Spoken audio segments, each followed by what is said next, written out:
what's going on, everybody? It's Tuesday, May 5th, Cinco de Mayo. Hope everybody's having a great day so far. Maybe early for some of y'all. Testing out some new sound stuff, changing it up a little bit. So if this one's a little off, I apologize. I'll know when I edit it, and I'll make the necessary changes in the future videos. But let's go ahead and talk about what we have going on today. So we're going to start with our warm-up. As usual, dynamic range of motion. Let's get those joints moving, get the blood pumping a little bit. Once we get done with that, we're going to hit a 6-minute AMRAP. Turn on the clock. Let's do it for 6 minutes. 30 jumping jacks. I think everybody knows what a jumping jack is, right? 30 jumping jacks. And then we're going to do a 100-meter run, jog. It doesn't have to be quick, just to get things moving a little bit. And then 20 mountain climbers. We have two variants with this. I will let you decide which one you want to do. We can do a foot touch mountain climber or a no touch mountain climber, whichever one you prefer. One's a little bit more difficult than the other. Just kind of depends on your preference. Once we finish that for 6 minutes, we have what I'm going to call kind of a sweat session today. We've done these in the past, although a little bit different flair than maybe in the gym, given with what we have to work with. But it will take some time, so be aware with that. If you're a little short on time today, this is probably every bit of 20 minutes at a minimum. So just keep that in mind as you're going along with it. We're going to have 5 rounds of 10 hollow hold presses on each side. So we played around with these, I think about a week and a half, 2 weeks ago, where we are in a hollow hold. That's our shoulders off the ground, legs off the ground, and we're pressing with one arm. And we're going to do 10 reps on each side. So we get some core work and some press work as we do that. Once we get done with that, we'll hit 8 dumbbell step-ups. If you have a dumbbell, go ahead and load it on your back. And we'll hit those step-ups like so. If you have a kettlebell,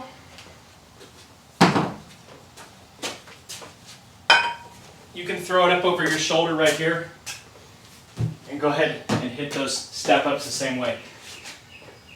I like it right there. If you want to hold it up here in the goblet position, go ahead. It gives you a little bit more, a little stronger base to hold on your back, I feel like, so that would be preferential. Then we're going to hit 6, that's going to be on each side, so 16 total. You don't have to alternate. You can hit 1, 2, right? So 16 total. The hollow hold was 10 on each side, so 20 total. Dumbbell step-ups, 8 each side, 16 total. Heavy landmine chops. So we've played around with this a little bit. You'll have your bar, you'll have it blocked in. I don't have this one blocked in. I would consider this, let's say it's the right side, with this right arm out. That's going to be your lead hand on the bar with your left hand underneath. We're going to start in a low position, rotate and press over the top. Rotate and press. Guys, we've been doing a lot of pulling and a lot of sitting. So we want to make sure that we're counteracting that a little bit with some side-to-side work. So we're going to hit 6 total landmine chops on each side. Make that a heavy weight for you. You can increase weight as you go through the 5 rounds. But let's try to establish, since we've done it, what a heavy weight might be for you and try to do that for all 5. If you make a bad assumption or a guess and you need to add it as you go along, go ahead and do that. And then we're going to do 4 8-second tempo split stance rows. So we'll be in a split stance. You can use your arm to brace. 1, 2, 3, 4, 5, 6, 7, 8. Squeezing and then back down for 8. Right? So slow tempo.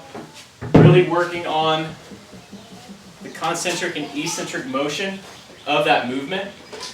You may or may not feel these working that slow. It's usually in the top part of that exaggerated pull when we're right here where we really feel them.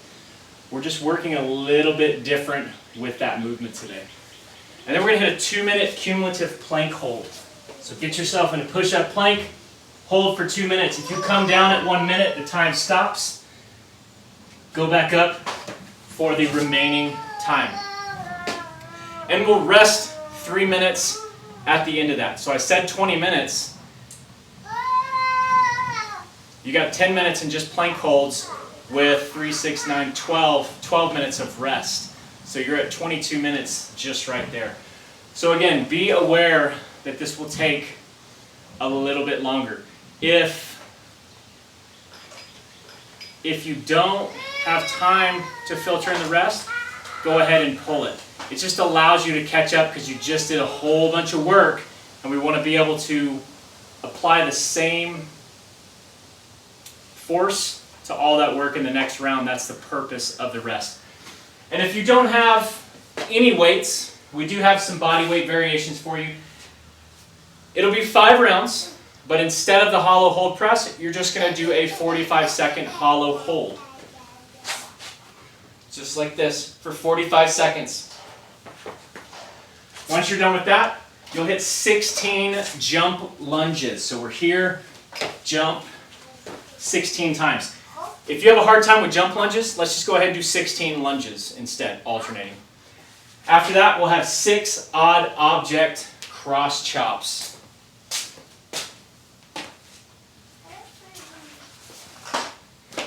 I used my trusty laundry detergent, but imagine this is laundry detergent. You're going to go ahead and cross chop something 6 times, where we're here to there. Same goes for the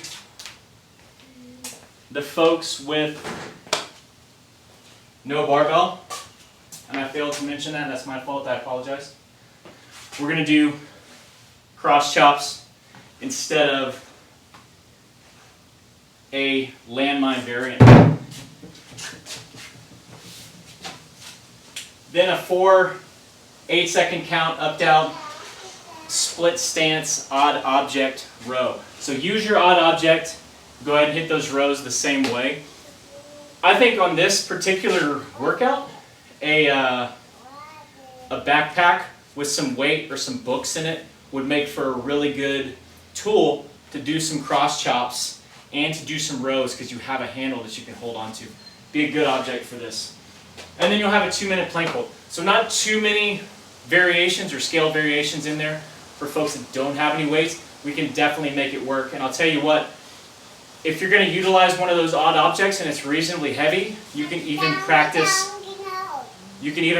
those hollow holds presses with that odd object to make it a little bit more fun workout for you. And then once you finish, go ahead and hit the HomeWOD best you can for the day if you have some time for that. It's always a good idea. I hope you're utilizing that tool. And maybe enjoy a margarita or two later. Happy May 5th. I hope you have a great Tuesday.